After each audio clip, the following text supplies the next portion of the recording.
in 5, 4, 3, 2, 1, and it's recording.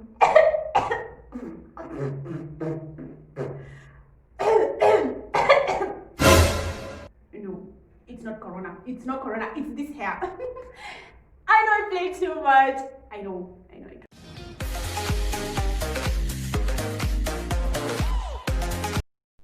Hello everyone, my name is Elin Dilan and welcome back to my YouTube channel. So in today's video, I'm going to be sharing with you guys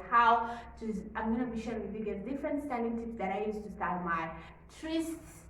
And I hope you enjoyed this video. If you're new to this channel, welcome. Don't forget to like, comment and subscribe to my YouTube channel.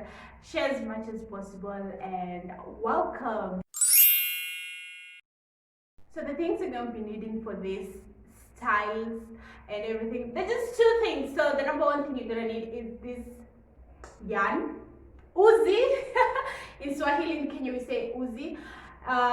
So the other thing you're also going to need is this hairband. You can use any hairband, yes. So yep, let's get right into the video.